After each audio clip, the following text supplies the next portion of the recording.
मैं हूं एस्ट्रोलॉजर के एम सिन्हा और मैं अपने इस यूट्यूब चैनल पर आप सभी का हार्दिक स्वागत करता हूं। देखिए, कुछ दिन पहले इस चैनल पर एनसीपी और शरद पवार जी पर प्रेडिक्शन दिया गया था। मात्र 10 या 12 दिन पहले का वीडियो है और उस वीडियो में क्या बताया गया था और उसका क्या थंबनेल था, ये सबसे पहले देखते हैं।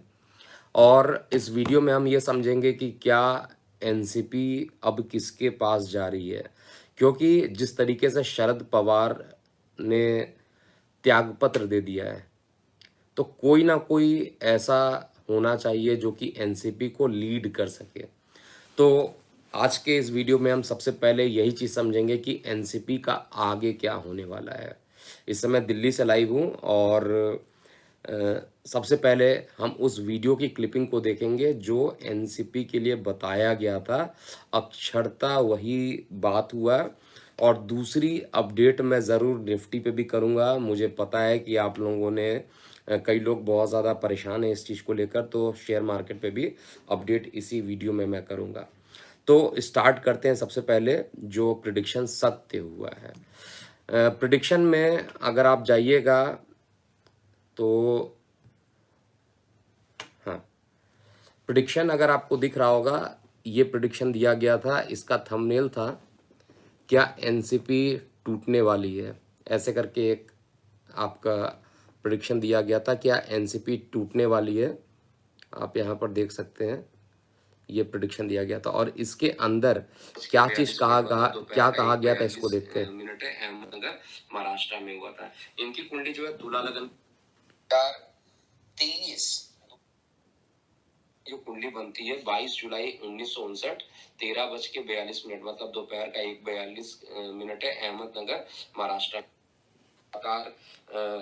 इन्होंने डायरेक्टली कांग्रेस के साथ तो ये पार्टी को विलय नहीं कर पाए। राष्ट्र के क्षेत्र में अगर कहा जाए तो काफी विकास किया है और ये सच्चाई है। मतलब एक समय ऐसा था जब एनसीपी का प्रभुत्व जो था वहां पर काफी मजबूत था, ये सच्चाई है।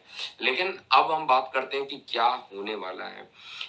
ये राहु के अंदर केतु की जो महादशा थी वो 2005 में खत्म हुई थी और उस दशा के अंतर्गत ही इनका निर्णय चेंज हुआ। और जिस चीज के लिए लड़ाई हुआ था, सोनिया गांधी के नेतृत्व को लेकर लड़ाई चल रहा था, तो यहाँ वहां पर किसी प्रकार का समझौता हुआ और उसके बाद ये पार्टी जो है यूपीए में मिल गई थी, लेकिन सपोर्ट इन्होंने दिया। और केतु अलगाव करता है, तो इन्होंने अपना जो रूल था उसको चेंज कर दिया और डायरेक्टली इनडायरेक्टली सोनिया गांधी के साथ ये पार्टी जाकर मिली थी। इसके बाद 2014 में बृहस्पति की महादशा खत्म हुई। बृहस्पति जो है इस कुंडली में अष्टमेश का दोष लेकर सेकंड हाउस में बैठा हुआ और जब से ये दशा स्टार्ट हुई है, आप देख लीजिए, जब से बृहस्पति की महादशा प्रारंभ हुई है 2014 वाला पीरियड, तब से मोदी गवर्नमेंट यहाँ पर लगातार चल रही है। और लोकसभा जो अभी पिछला चुनाव हुआ था उसमें केवल 5 सीट जो है एनसीपी को मिला था, 23 सीटें जो थी बीजेपी और 18 शिवसेना को मिला था। तो ओवरऑल जो एनालिसिस करने पर यह पता चल रहा है कि अभी बृहस्पति के अंदर फिर केतु आ रहा है, जो कि 17 सितंबर 2020 में ये ऑलरेडी आ चुका है, 17 सितंबर 2020। और यही वो टाइम था लगभग जहां पर एक बार डिप्टी सीएम के रूप में अजीत पवार ने विद्रोह किया था। और जो भी रहा हो, एक प्रकार से पार्टी में डिस्प्यूट हुआ। केतु जहां पे भी आएगा, सूर्य जहां पर भी आएगा, पार्टी में डिस्प्यूट होगा।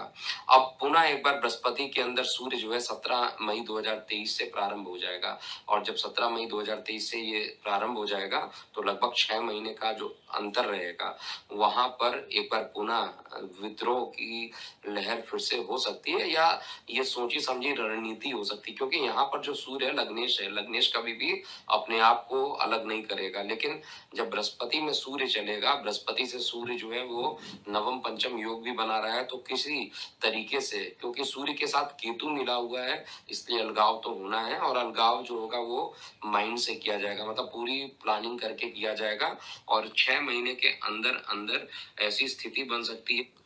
तो देखिए, इस वीडियो में एग्जैक्टली बताया गया था कि अलगाव तो होगा और सोची समझी प्लानिंग के अनुसार होगा।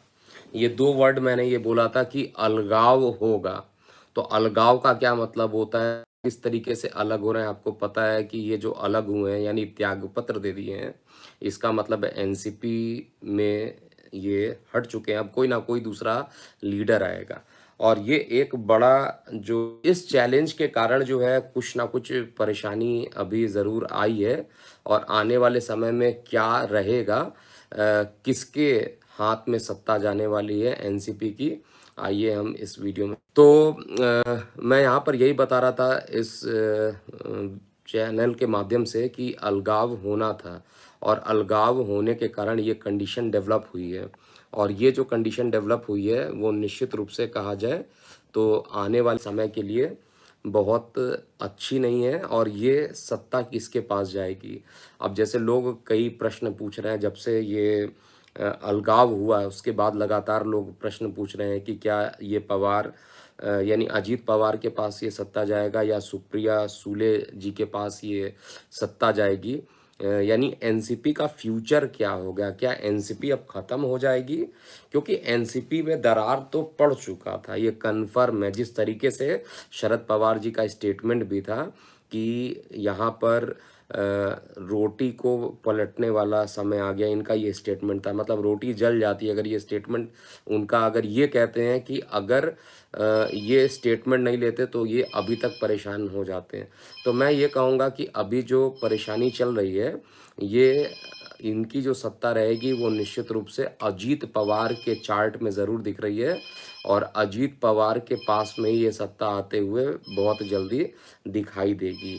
तो आने वाले समय में मैं इसको ज़रूर अपडेट करूँगा क्या होगा। फ़िलहाल जो मैंने बोला था कि एनसीपी में जो दरार आएगी, वो दरार निश्चित रूप से आ गई है, और अब ये पहले से ज़्यादा मजबूत होगी या पहले से कमज़ोर होगा, इसका नेतृत्व तो अजीत पवार ही करेंगे, सुप्रिया सूले के नेतृत्व में ये नहीं आएगी, ये मेरा प्रेडिक्शन है।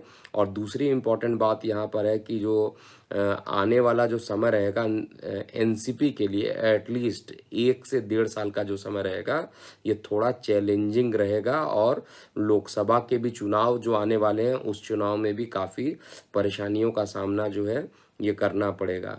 ये एक पूरे प्रकार से कहा जाए तो एक वेल प्लान्ड स्ट्रेटजी के थ्रू लिया गया। मैंने भी बोला था कि लग्नेश है तो वो खुद हटेगा नहीं, एक प्लानिंग के अनुसार हटेंगे। तो ये सभी मतलब शरद पवार, अजीत पवार जी, सुप्रिया सुले, इन सभी लोगों ने मिलकर इसको फाइनलाइज किया कि अभी पार्टी में और गतिरोध आगे बढ़े, इससे पहले हम इस पार्टी को अलग कर देंगे। अलग होना और महाविकास आघाड़ी के लिए भी जो इसका भविष्य है वो काफ़ी अच्छा नहीं है। तो ये भी स्टेटमेंट आज शरद पवार जी ने दिया था, तो ज्योतिषीय रूप से ये जो प्रेडिक्शन थी वो सत्य हुई।